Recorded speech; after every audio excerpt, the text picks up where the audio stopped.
Hai, selamat pagi kepada semua pelajar. Okey, hari ini kita sambung lagi pembelajaran kita yang lepas, iaitu di bab 5 Kesultanan Melayu Melaka 5.2, subtopik 5.2, faktor kegemilangan Kesultanan Melayu Melaka. Pembelajaran yang lepas kita sudah belajar tentang faktor pertama, iaitu kepemimpinan raja. So hari ini cikgu akan sambung lagi kepada faktor yang kedua dan faktor yang ketiga, iaitu sistem pentadbiran dan juga sistem perundangan Kesultanan Melayu Melaka. So sebelum itu pelajar boleh buka muka surat 76 buku teks supaya kamu lebih faham tentang apa yang akan kita bincang pada hari ini. So, faktor seterusnya, faktor kegemilangan Melaka ialah dari segi sistem pentadbiran.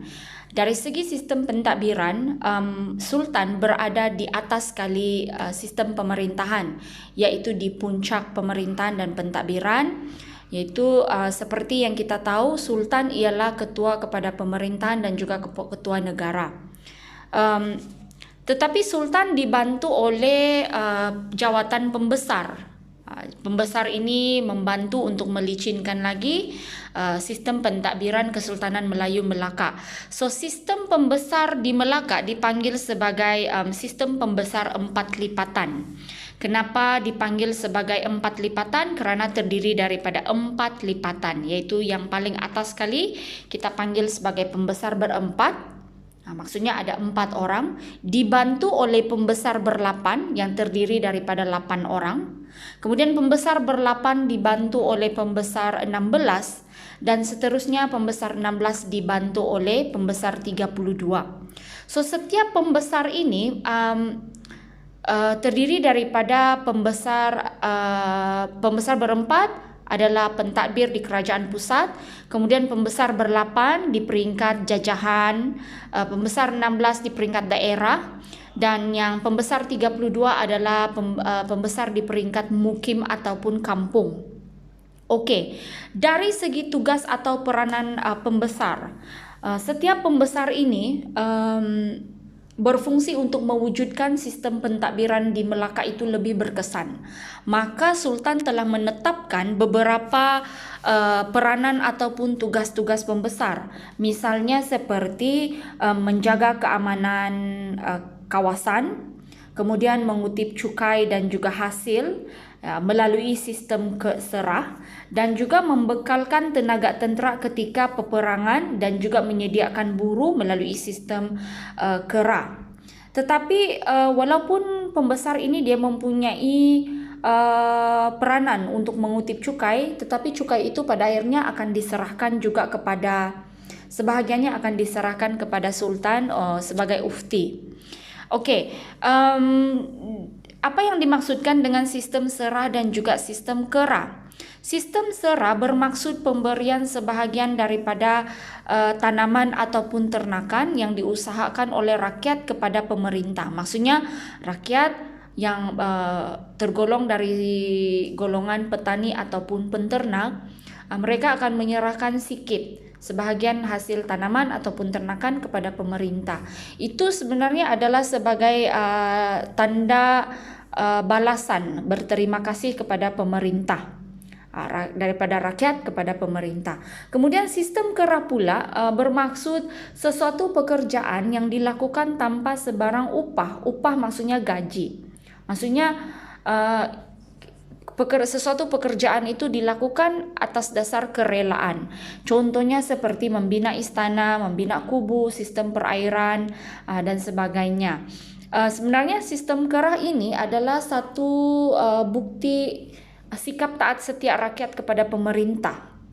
Dan ini juga adalah satu lambang bagaimana hubungan rakyat dan raja itu sentiasa berganding bahu untuk melakukan sesuatu.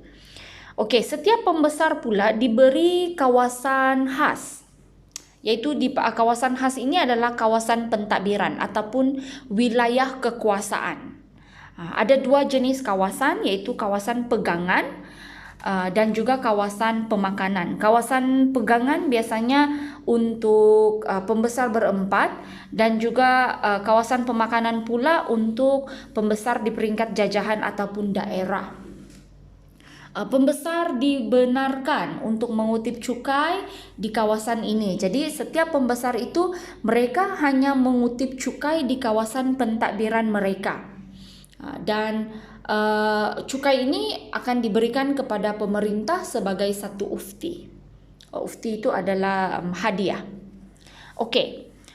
Di antara pembesar di kalangan pembesar 4 lipatan ini, pembesar berempat adalah pembesar tunggak utama. Maksudnya yang paling penting sekali kerana pembesar berempat ini ada di atas sekali.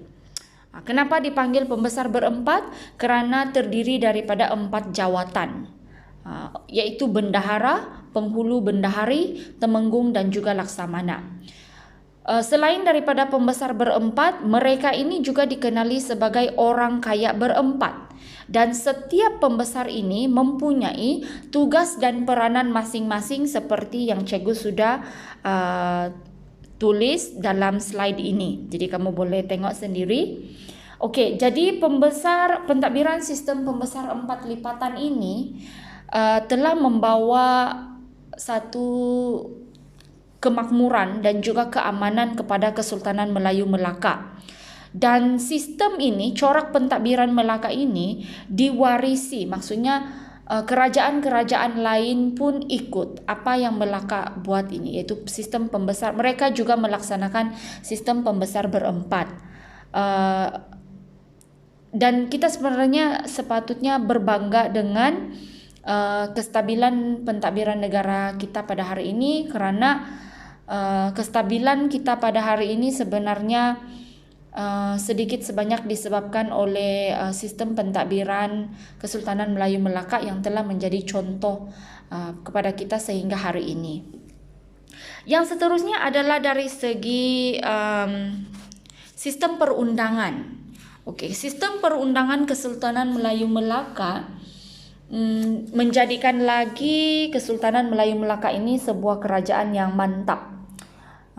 Undang-undang ini adalah di antara yang tersohor sekali. Maksud tersohor ialah undang-undang yang paling awal sekali dan kemudian banyak dicontohi oleh kerajaan-kerajaan yang lain.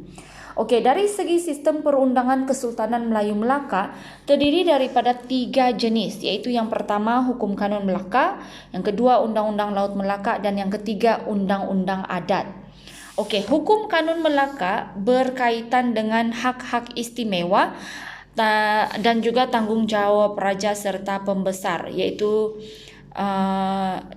terdapat 44 fasal yang menceritakan tentang ini. Dan selain daripada itu, Hukum Kanun Melaka juga berkaitan dengan hukum Islam dari segi jenayah, urusan jual beli dan juga kekeluargaan. Dan Hukum Kanun Melaka ini sebenarnya mewujudkan keamanan dan jaminan keselamatan kepada rakyat. Dengan adanya Hukum Kanun Melaka, jenayah di dalam negeri Melaka sebenarnya telah diatasi dengan sangat baik dan juga terurus. Yang kedua adalah Undang-Undang Laut Melaka. Undang-undang ini telah ditulis semasa zaman Sultan Mahmud Shah. Tujuan utama undang-undang ini adalah peraturan bagi pelayaran dan juga perdagangan. Terdapat 25 fasal yang menerangkan tentang peraturan di laut, tertib berniaga, tata cara jual beli dan juga tanggungjawab nakhoda, anak kapal dan juga kiwi. Undang-undang ini menyebabkan aktiviti perdagangan di Melaka berjalan dengan lancar dan sangat adil. Dan yang seterusnya adalah dari segi undang-undang adat.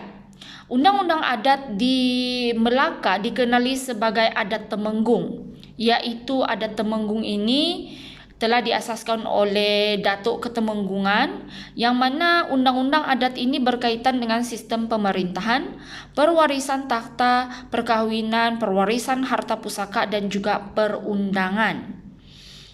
Jadi kepimpinan raja yang berwibawa, sistem pentadbiran yang mantap, kesungguhan melaksanakan sistem undang-undang sebenarnya telah membawa kepada kegemilangan Kesultanan Melayu Melaka.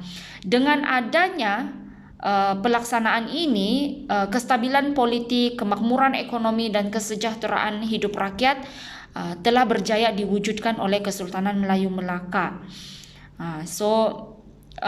Ini adalah di antara faktor-faktor kegemilangan Melaka yang telah kita warisi sehingga hari ini. So pembelajaran kita pada hari ini sampai di sini. So Cikgu akan sambung pada minggu hadapan. Tetapi kamu boleh bertanya soalan semasa sesi online consultation class. Boleh sediakan soalan dan kemudian nanti kita akan bincang di dalam Google Meet. Dan jangan lupa jawab soalan yang Cikgu akan muat naik juga dalam Google Classroom. Terima kasih.